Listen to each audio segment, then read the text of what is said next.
Tayo, blessed na blessed tayo ng panahon natin. Nakapaglaro tayo sa kalsada eh. Tumbang preso, patintero, loksong baka, Chinese garter, pico, agawang base, tagu-taguan. Anong koneksyon? Ito ang koneksyon. During those times, pinagpawisan tayo. Naarawan tayo. Nakapag-ehersisyo tayo. At higit sa lahat, nagkaroon tayo ng maraming kaibigan. Tama? Pero that was before. Ngayon, bakit sa mga anak at apo nyo ngayon, sa loob lang ng tahanan nyo, radiation ng gadgets at cellphone ang kaharap ilang oras araw-araw? Seriously? You are killing your own kids. Gadgets and cell phones should only be given if the kid is already 12 years old above. Why? Meron na silang immune system to protect them. My goodness!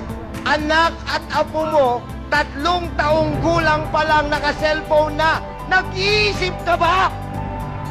You are killing them! 3 taong gulang naka-cellphone? For what? Kaya huwag kang iiyak pag namatay ang anak mo na maaga. Wala kang karapatang umiyak. Tingnan nyo. Hindi marunong makipagkapwa-tao. Bakit? Walang kaibigan eh. Ang kalaro, virtual. Bigyan ko kayo ng psychological exam assignment para malaman mo kung totoong mapagmahal na magulang ka. Gusto matutunan? 20 seconds lang to, pero gagawin mo to, dapat mag-isa ka lang, wala kang ibang kasama. Okay, sa bahay mo, kahit saang place, wag lang sa CR, either sala, upo ka, 20 seconds lang. Pag-upo mo, pipikit mo yung mata mo and you will start to imagine. Anong i-imagine mo?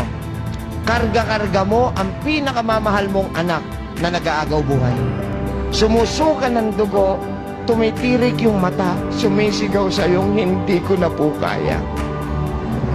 Kapag kaya mong ipikit ang mata mo ng more than 30 seconds, wala kang babaguhin sa ginagawa mo sa anak mo ngayon. Bakit? Kahit mamatay siya ngayong araw na to, no problem. Kaya mong lagpasan yon, you can move on. Pero kung ayaw mong ituloy yung ganong klase ng imagination, uy, taga lang, ayoko. Hindi mo pa kaya.